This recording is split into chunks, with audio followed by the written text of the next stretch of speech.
relax.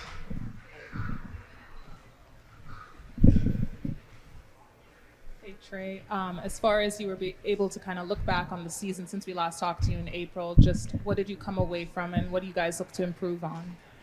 I think last year was, a real good test for us, a time for us to build that chemistry. Having a full off season was really good for us. It was way too long for me, so I'm trying to have shorter off seasons for sure. But it was good. I think it was very helpful. We've all been back here in Atlanta for a minute now. Been working on a lot of things, and just being around each other and building that chemistry that way is going to benefit us for real. Trae, right here, Trae. Yeah.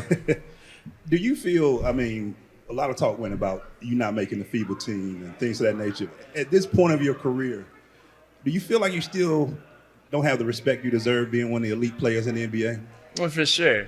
I mean, that's just, if you don't think I've been disrespected, you're just not telling the truth. But it's okay for me. I just want to go out there and keep the main thing, and it's winning. And I know when I win a championship, all that's going to take care of itself. So I don't really care about anything else. I just focus on my team, and I'm ready to win. So. This will be your first full season under Coach Quin. What are some ways in which you're looking for your game to grow this season so we can have you back on that NBA All-Star team? Oh, yeah. First of all, that's not my goal to be on that All-Star team. I should have been on it already. I'm ready to get going. I think Quin has done a great job of keeping us together.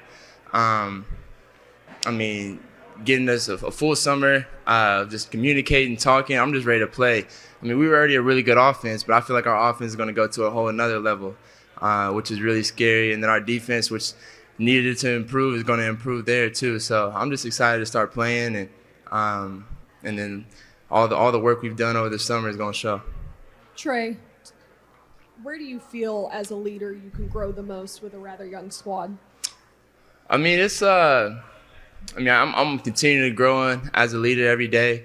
I think the more you go through, for me now, I'm about to be in year 6. I've been through a lot, more than a lot of these young guys. I can be more of a leader. I can give these guys little tidbits here and there on how the season goes, back-to-backs, how long of a season it is, and what's important. And it's making sure you have a high seed whenever the season is over with and playoffs start. So that's got to be our mindset. We got to be ready. And I know we got a young team, but I ain't looking for no excuse this year. So I'm ready to go out there and play. Trae, on your podcast from June 1st, you said bringing Coach Snyder halfway, I think, is a game changer for us. So now with the full off season and his staff, what's been their biggest impact on your work this off season? I think it's all going to show when we start playing. You'll see the type of offense we have, the way we play. The continuity and what we play and which we play. It's going to be fun. Like I'm ready to get going, and we put in a lot of work this off season, so it's going to show. So. Hey Trae, now what has been or has it been discussed the main goal for this team to reach this year? No, it hasn't been discussed as far as like a team.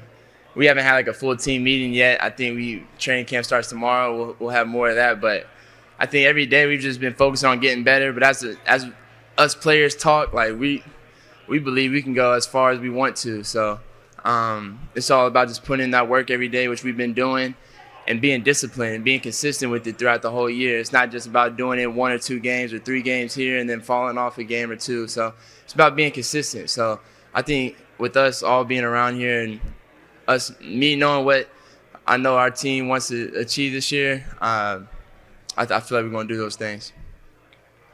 Hey, Trae. Yeah, I'm sorry I can't. Yeah. So you've been a father for a little over a year now. Have you noticed any similarities to being a dad and being a leader of a team? And do you feel like it's changed your approach to the game at all? For sure. It's put things into a different perspective for me.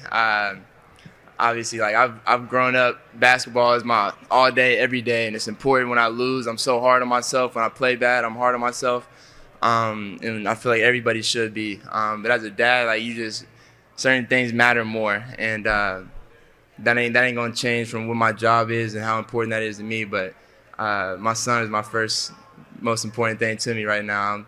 I got another one on the way, but so those are the most important things to me for sure. NBA has made a statement this offseason about load management and trying to get a hold of not too many stars being held out for rest.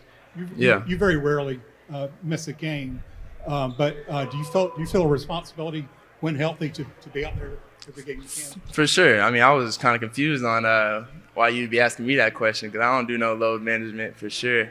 I mean, I play when I can, so that's never gonna be a problem for me. And I think they talked about all-stars. That's never a problem for DJ neither. So when we can play, we're going to play. And I know everybody on my team is going to do the same too. So, Trae, this will be the first year without your alley-oop partner, your pick-and-roll partner, JC. So what are you looking to build with some of the younger players like Jalen and get them and working with them at that 4 position? Yeah, I mean, it's definitely going to be a different year. I mean, we got a lot of skilled guys too still. Obviously, it's tough seeing JC go. We've had a lot of memories and a lot of moments here. So those are never going to go away. But I know we got a lot of really good young guys too that are ready to play and step up too and have a lot of capabilities.